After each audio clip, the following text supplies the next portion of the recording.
Merci. Bonjour. Ça va? Benoît. Dimanche après-midi, Olivier Brouzet accueille en personne les participants.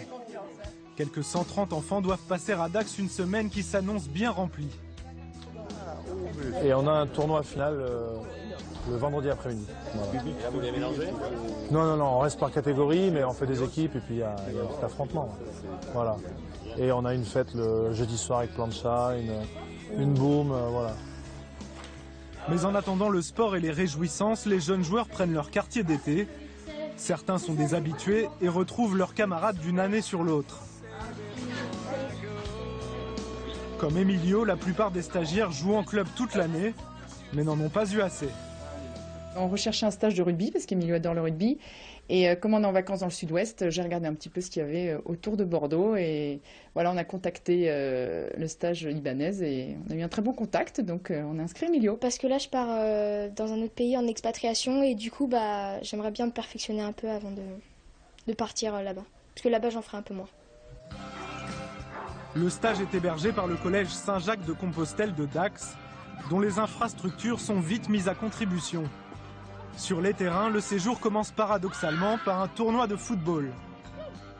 En fait, on accueille les jeunes stagiaires avec autre chose que du rugby parce qu'ils vont vraiment en bouffer toute la semaine. Et soit on fait un petit tournoi de basket, soit on fait un petit tournoi de foot. Ça leur permet d'abord de faire connaissance entre eux.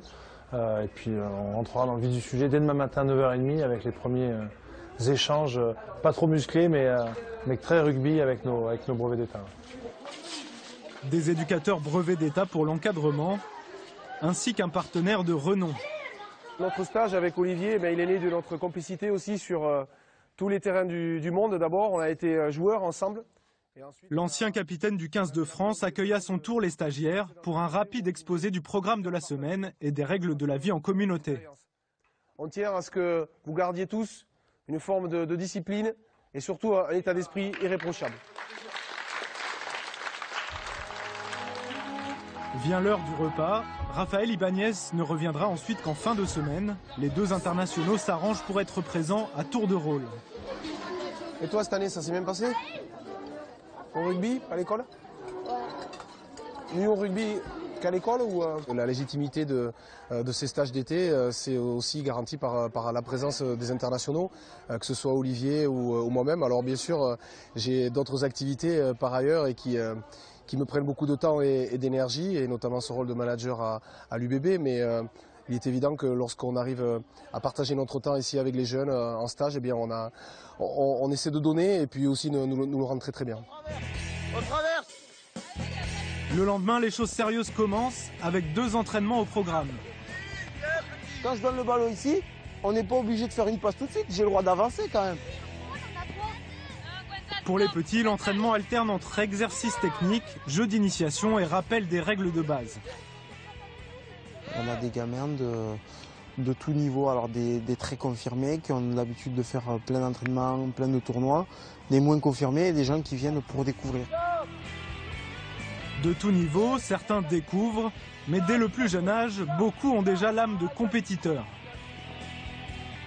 On a fait des jeux, on a fait du 2 contre 2. On pouvait taper des drops après et je suis content parce que j'ai gagné aujourd'hui. Qu'est-ce que tu crois que ça peut t'apporter ce stage? Être meilleur. Oui, c'est ça, être meilleur. Une tendance qui se confirme à mesure que l'on avance dans les catégories d'âge. Les stagiaires voient dans le rugby plus qu'un simple loisir et ne viennent pas seulement au stage pour s'amuser ou s'occuper pendant l'été. Là, on apprend plus du perfectionnement individuel en fait. C'est pas de la technique de jeu collectif, c'est vraiment pour se perfectionner individuellement. Et toi, plus tard, le rugby, t'aimerais bien en faire ton métier? Ah, c'est moi. La défense, elle recule comme ça, elle n'est pas replacée. C'est là où j'en profite, il y a des espaces qui se créent et c'est là où je vais jouer, d'accord? Oui. Les conseils d'Olivier Brouzet et ses 72 sélections en bleu sont donc les bienvenus. Un encadrement qui force l'humilité des stagiaires les plus sûrs d'eux. T'es touché d'eux, là, même sens, allez. Ils ont 15 ans, alors celui qui a de l'ego, moi je leur cale vite, hein, je vais vite leur faire redescendre sur terre, mais j'ai pas de soucis, enfin en tout cas avec moi, pas d'ego, non, ils ont 15 ans les gamins, ils vont pas nous la raconter. Hein. Alors, on a des joueurs qui arrivent avec ce qu'ils ont appris, leur apprentissage en club, et puis souvent parce que ce sont les meilleurs dans leur club, ils viennent en stage pour se parfaire, pour essayer d'acquérir une expérience supplémentaire. Une expérience supplémentaire sur les terrains et en dehors, puisqu'en plus du rugby et de différentes activités, ces jeunes font aussi l'expérience de la vie en collectivité.